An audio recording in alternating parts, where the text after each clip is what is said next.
Ya, selamat siang teman semua. Terima kasih untuk waktu dan atensi yang diberikan. Nah, di sini kami ingin mensimulasikan bahwasanya pada modul 3.1 pembelajaran kami di pendidikan angkatan 9 yaitu mengenai pemetaan modal aset sekolah khususnya difokuskan di SMK 9. Kami bertiga adalah anggota dari calon pimpinan angkatan 9.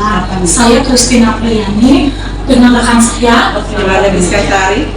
Mas Arina Simanjuntak, dan kami bertiga akan mensimulasikan 7 aset modal yang dimiliki SMK 9 untuk kemajuan siswa dan siswi SMK 9. Oke, mungkin dimulai dari pemaparan dari Bu Master.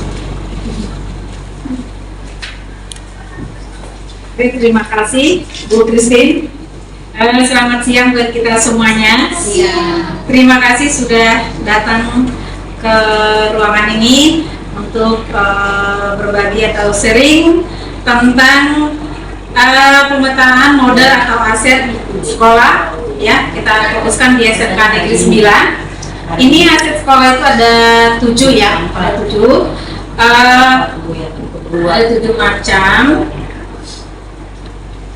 Nih, yang pertama itu adalah modal manusia, ya. Modal manusia itu termasuk di sana adalah kepala sekolah, termasuknya guru-guru, TU, terus ada siswanya, ada orang tua, itu semua adalah modal sekolah atau aset sekolah. Ini kepala sekolah memberikan akses seluas-luasnya kepada seluruh warga sekolah untuk mengembangkan diri dan mendorong pembelajaran yang berkualitas. Nah, sedangkan yang kedua ada juga wakil kepala sekolah mengorganisir sesuai bidang kerja dan mendorong kolaborasi dengan berbagai pihak untuk kemajuan dan prestasi warga sekolah. Sedangkan guru itu yang ada di SMK 9 itu terdiri dari ada PNS-nya, ada P3K-nya, dan ada honor yang memiliki kompetensi untuk membimbing siswa menjadi pribadi yang memiliki kompetensi dan kepribadian sesuai profil pelajar Pancasila. Nah, komite sekolah juga ada yang selalu memberikan dukungan bagi kegiatan sekolah. Banyak kegiatan-kegiatan yang kita minta kerjasama dengan komite sekolah. Komite sekolah ini bisa orang tua, ya, kerjasama dengan untuk mencarikan tempat-tempat lain juga bisa kita berhubungan dengan komite sekolah. Terus ada juga alumni. Ini alumni juga sangat mendukung kegiatan sekolah.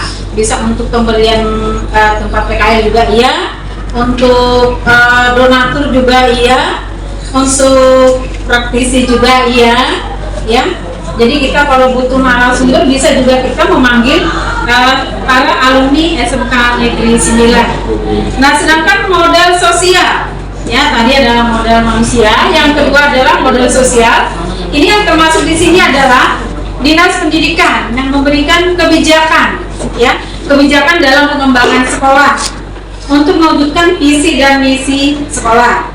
Terus termasuk juga lembaga pelatihan di bawah naungan Dinas Pendidikan yang memberikan akses peningkatan skill dan keterampilan mengajar guru, ya. Dan sekarang kita banyak itu yang pelatihan asesor juga bisa, pelatihan kompetensi juga bisa, kayak yang tidak kemarin dan Ibu Mei baru melaksanakan pelatihan di kedua KPTK atau P4 ya sekalian. Nah, terus ada juga masyarakat atau lingkungan sekitar yang selalu memberikan dukungan dalam kegiatan persekolahan, misalnya keamanan lingkungan. Ya, di sini kita kerjasama dengan lingkungan di sini, warga, ya, juga untuk keamanan di sekolah kita, termasuk juga yang saya lihat ya di sekitar sini, lingkungan sini selalu juga memperhatikan anak-anak. Nah, kalau lingkungan ini atau warga sekitar sini melihat ada kejanggalan-kejanggalan yang ada.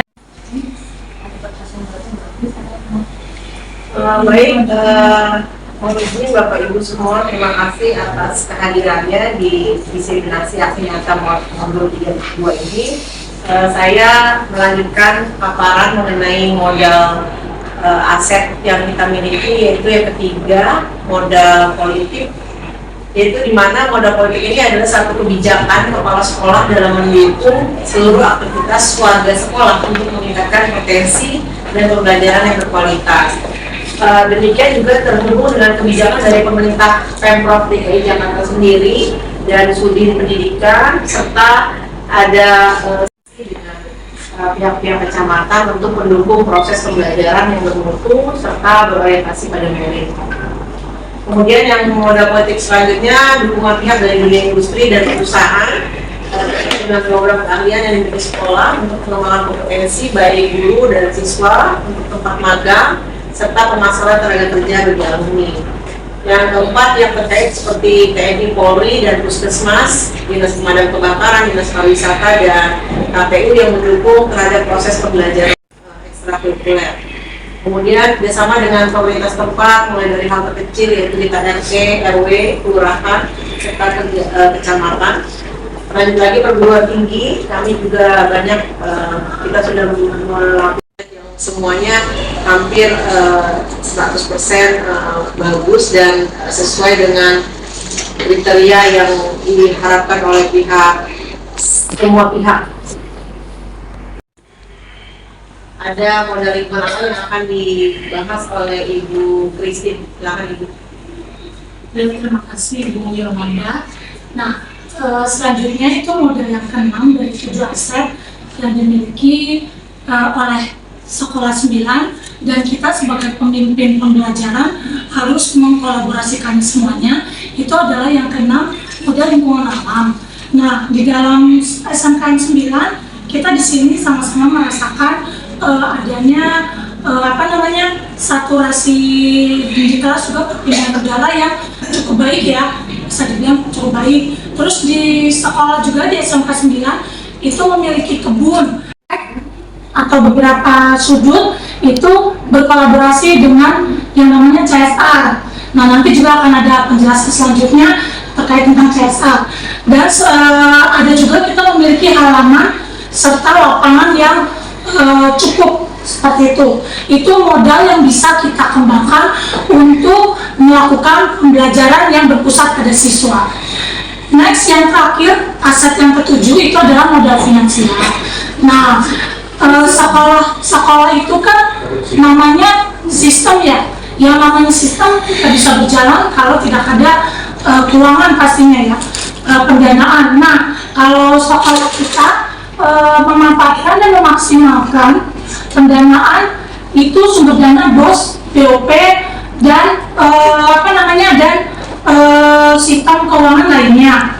Terus yang berikutnya ada juga untuk SMK 9 itu kerjasama CSR.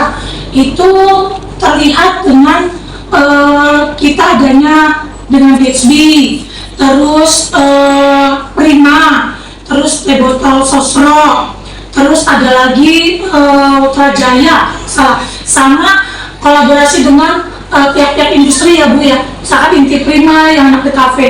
Nah itu ada nilai CSR-nya sebenarnya gitu, misalkan kayak pengecekan lapangan itu pasti ada bantuan. Terus kemarin juga ada mendapatkan kursi ya, yang sama-sama kita sudah ketahui.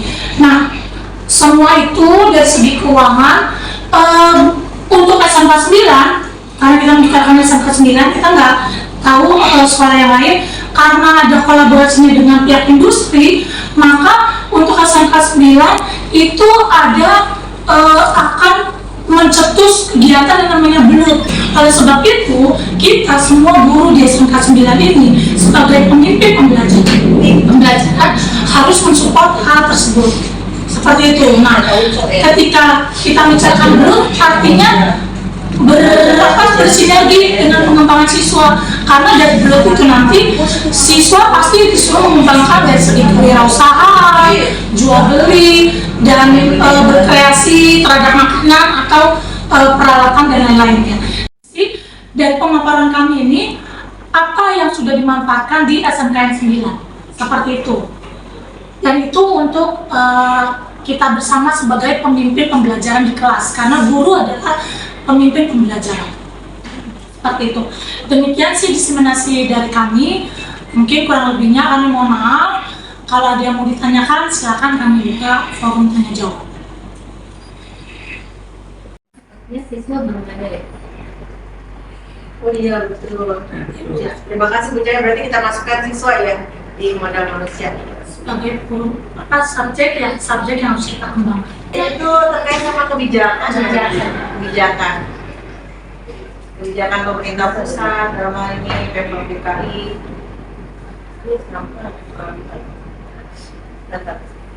Oh, nggak tahu satu-satu. Kalau yang belum masuk, tapi ada yang belum masuk kan? Yang selama ini kita kerjasama sama Pemprov DKI ya. Kemudian Sudin Jakarta Barat mengadakan sesuatu atau mereka yang juga mau mengadakan acara itu bisa meminjam tempat kami. Oh, kayak waktu pemilihan umum ya. Iya betul. Iya. Sangat membantu. Maksudnya seperti itu ya, karena kita kan memiliki akses sebenarnya resmi yang teruntur. Ya kita tunjukkan kalau bisa. Itu jangan hanya kelihatan pengunjung aja. Ya karena kan kita kan berani kan. Iya, ini bisa menambah wawasan kita di materi atau topik dari modal atau aset yang dimiliki sekolah kita. Jadi kita bangga semua sepertinya dari ketujuh modal itu semua kita miliki. Jadi kita hanya tinggal menggunakan, menerapkan untuk berkolaborasikan untuk peningkatan cara pembelajaran kita yang berpusat pada murid. Nah, terima kasih. Cukup sekian dari kami. Sukses buat kita semuanya. Terima kasih.